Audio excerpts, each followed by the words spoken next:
जब माँ ने अपनी बेटी को जिंदा जला दिया तो गांव वालों ने उसे पागल कहा, लेकिन जब राख से शिवलिंग निकला तब सबने सिर झुका दिया। बरसों से गांव की उस टूटी हवेली में कोई नहीं गया था।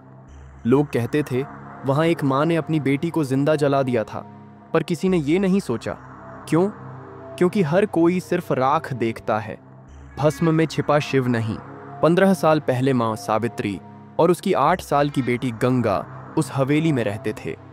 पति की मौत के बाद सावित्री ने बेटी को ही अपना भगवान मान लिया था, लेकिन गांव वालों ने उसे अंधभक्त कहा और गंगा को अपशगुनी। एक रात गांव में एक अजीब सी बीमारी फैल गई।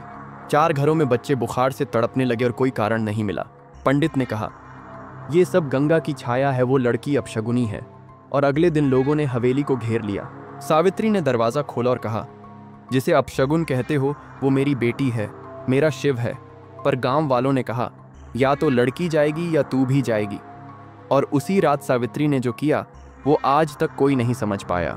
रात को हवेली के अंदर एक दिया जलता रहा। गांव वाले बाहर खड़े थे और अंदर माँ ने गंगा के माथे पर आखिरी बार तिलक लगाया। तेरी आत्मा को ये दुनिया नहीं समझेगी, लेकिन शिव समझेंगे, इतना कहकर सावित्री ने लकड़ियों के ढेर पर गंगा को सुला दिया और अग्नि लगा दी। सुबह गांव वाले डरते डरते हवेली में घुसे। अंदर राख थी, पर राख में कोई हड्डी नहीं थी।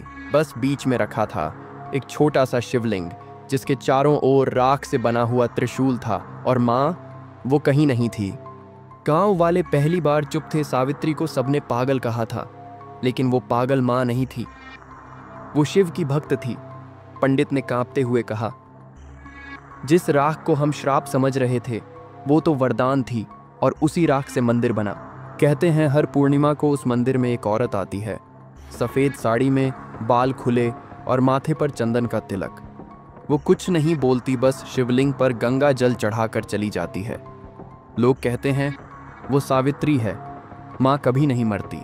माँ की ममता को दुनिया पागलपन कह, पर भगवान उसे पूजा समझते हैं। जो माँ के लिए रोया वो इंसान बना, जो माँ को समझा वो भगवान के करीब चला गया।